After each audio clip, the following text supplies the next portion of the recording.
మనతో పాటు జాగృతి నాయకులు కూడా ఉన్నారు. సో శివన్న చెప్పండి, ఏ విధంగా జరిగింది అనుకోవచ్చు? ప్రభుత్వం ఏమైనా హామీ ఇచ్చిందా? సో కవిత గారు ఏ విధంగా ఫైట్ చేయాలి? ఇదైతే పూర్తిగా దీన్ని అధికారుల నిర్లక్ష్యం, ప్రభుత్వం నిర్లక్ష్యం అని చెప్పాలి.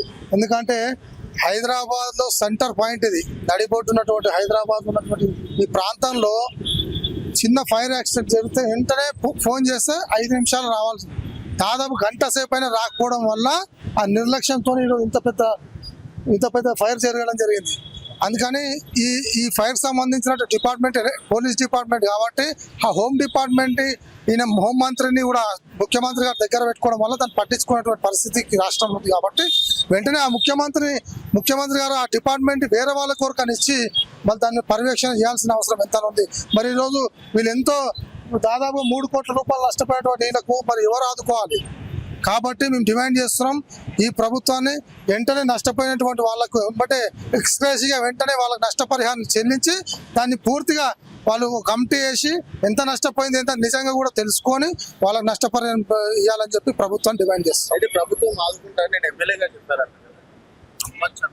అంటే వాళ్ళు తూతూ మంత్రంగా వచ్చి చెప్పిపోయారు. మరి నిన్నటి నుంచి ఇప్పటి వరకు ఏం స్పందించాలని చెప్పి వాళ్ళే చెప్తున్నారు.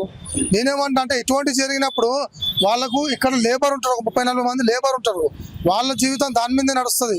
మరి వాళ్ళకి తక్షణం ఏమైనా చేయాలి కదా, తక్షణం ఏమైనా ఇమీడియట్లీ వాళ్ళకి ఏమైనా చేసిన తర్వాత ఏమైనా చేయండి. మీరు చేసి ఉంటే తక్షణం ఏం చేయకుండా వాళ్ళు ఎమ్మెల్యే వచ్చి హామీ ఇచ్చేసి వెళ్ళిపోయాడు. మరి నిన్నటి నుంచి కూడా దాదాపు 24 గంటలు గడుస్తుంది, వాళ్ళకి ఎటువంటి హామీ ఇవ్వలేకపోవడం ఏంటి? అందుకని స్పందించాలని చెప్పి తెలిసింది కాబట్టి మేము రావడం జరిగింది. అందుకని మా అధ్యక్షురాలు శ్రీమతి కల్వకుంట్ల కవిత గారు టీఆర్ఎస్ పార్టీ అధ్యక్షురాలు రావడం జరిగింది. వెంటనే స్పందించి వాళ్ళకి నష్టపరిహారాన్ని ఎక్స్ప్రెషన్ ప్రభుత్వం ఇవ్వాలని చెప్పి డిమాండ్ చేస్తాం.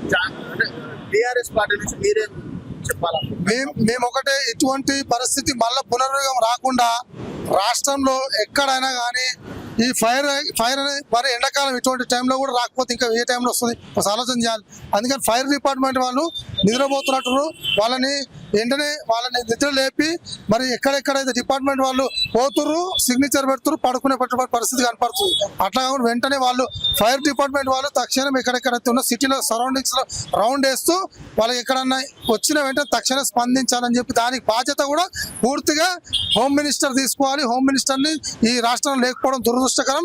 వెంటనే హోమ్ మినిస్టర్ని కూడా పెట్టాలని చెప్పి కూడా ఈ ప్రభుత్వం డిమాండ్ చేస్తుంది.